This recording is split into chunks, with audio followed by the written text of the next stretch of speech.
Kes wanita bersuami dua ini terbongkar apabila suami pertama kepada wanita terbabit pergi ke pejabat agama untuk mengesahkan perceraian mereka dan mengambil sijil cerai. Suami pertama kepada wanita terbabit, Rosman Yusof, telah memfailkan perceraian di Mahkamah Syariah Bacok. Perceraian itu hanya disahkan pada 14 Januari 2026. Sebelum mengeluarkan sijil cerai, pihak pejabat agama melalui sistem e-nikah mendapati bahawa isterinya, Cik Rosmizan Cik Seman, sudah pun bernikah dengan seorang warga Pakistan, Muhammad Hussein, pada Disember 2025. Ini bermakna pernikahan kedua berlaku sebelum perceraian pertama disahkan, menjadikan wanita itu mempunyai dua suami serentak. Tapi, bagaimana Cik Rosmizan ni boleh berkahwin dengan lelaki Pakistan tersebut walaupun sudah bersuami? Perkahwinan kedua wanita Kelantan dengan warga Pakistan itu boleh didaftarkan kerana berlaku kecuaian dan kelemahan semakan dokumen ketika proses pendaftaran nikah. Antara faktor yang memungkinkan pendaftaran berlaku ialah kemungkinan sistem semakan tidak digunakan sepenuhnya. Walaupun ada sistem e-nikah yang menyimpan rekod perkahwinan, semakan status perkahwinan wanita itu mungkin tidak dilakukan dengan teliti sebelum pendaftaran nikah kedua. Sebab kedua ialah pengakuan pihak wanita. Dalam proses nikah, pendaftar biasanya bergantung pada pengakuan bakal pengantin tentang status diri, bujang, duda, janda. Jika wanita itu menyatakan sudah bercerai tetapi perceraian belum disahkan mahkamah, pendaftar mungkin terus menerima pengakuan tersebut tanpa memeriksa lebih lanjut. Bagaimanapun, pihak berkuasa agama tidak patut membenarkan perkahwinan dengan dokumen perceraian belum lengkap. Perceraian dengan suami pertama hanya disahkan pada Januari 2026. Namun, pernikahan kedua berlangsung Disember 2025. Tanpa dokumen rasmi perceraian, sepatutnya perkahwinan baru tidak boleh diteruskan. Kes ini menunjukkan kelemahan kawalan prosedur di pihak berkuasa agama.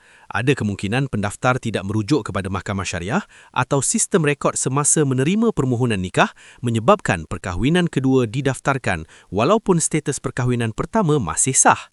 Implikasi dari pendedahan ini ialah perkahwinan kedua dianggap tidak sah kerana akad pertama masih berjalan.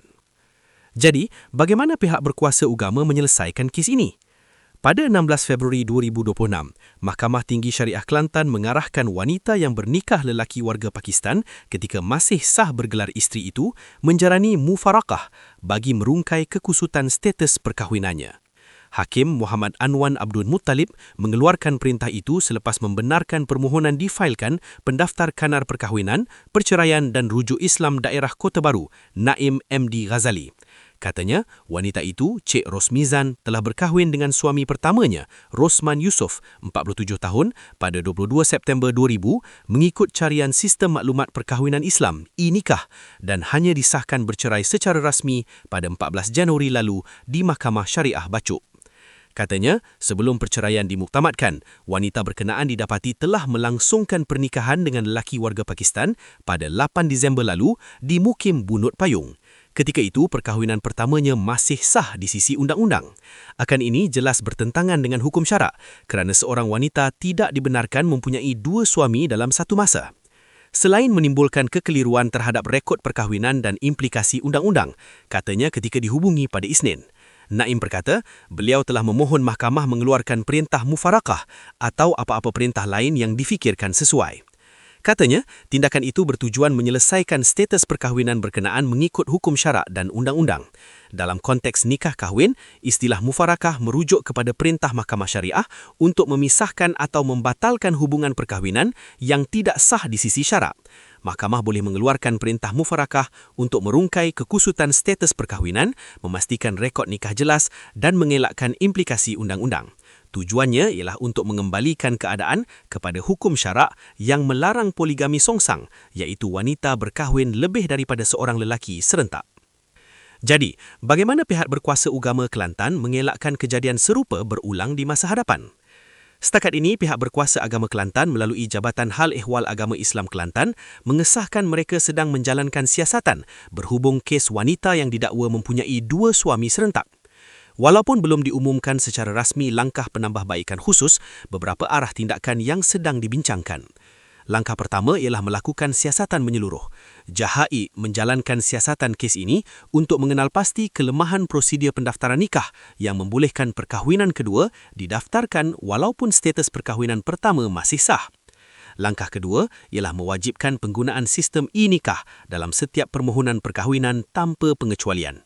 Kes ini menunjukkan keperluan semakan status perkahwinan wanita itu dilakukan secara ketat sebelum meluluskan sebarang pendaftaran nikah baru.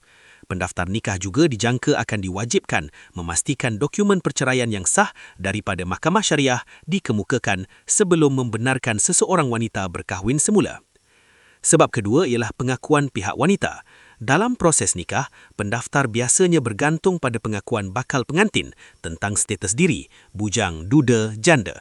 Jika wanita itu menyatakan sudah bercerai, tetapi perceraian belum disahkan mahkamah, pendaftar mungkin terus menerima pengakuan tersebut tanpa memeriksa lebih lanjut.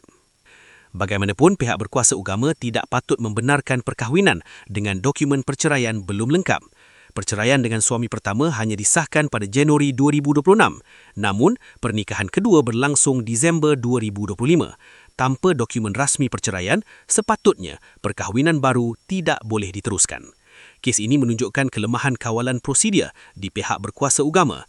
Ada kemungkinan pendaftar tidak merujuk kepada Mahkamah Syariah atau sistem rekod semasa menerima permohonan nikah menyebabkan perkahwinan kedua didaftarkan walaupun status perkahwinan pertama masih sah. Bagi pihak wanita pula, mengapakan dia berkahwin semula walaupun masih bersuami?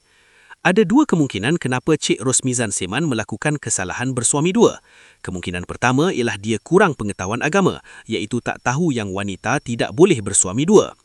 Ada kemungkinan wanita tersebut tidak benar-benar memahami bahawa perceraian hanya sah selepas disahkan Mahkamah Syariah dan telah melalui tempoh edah. Ramai yang keliru antara lafaz cerai di luar mahkamah dengan pengesahan rasmi. Dalam Undang-Undang Keluarga Islam di Malaysia, lafaz cerai mesti dibawa ke mahkamah untuk direkodkan dan disahkan.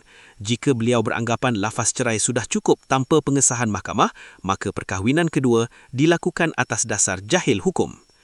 Kemungkinan kedua ialah keinginan yang tinggi untuk bersuami semula. Ada juga kemungkinan beliau tahu bahawa perceraian belum disahkan, tetapi kerana terlalu ingin berkahwin dengan warga Pakistan tersebut, beliau mengambil risiko. Faktor emosi, keinginan untuk segera memulakan hidup baru atau tekanan sosial boleh mendorong seseorang bertindak melanggar prosedur. Dalam hal ini, kesalahan lebih berat kerana ia bukan sekadar kurang ilmu tetapi sengaja melanggar hukum syarak. Sama ada kerana jahil hukum atau sengaja melanggar hukum, tindakan wanita itu tetap salah kerana Islam jelas melarang seorang wanita mempunyai dua suami serentak.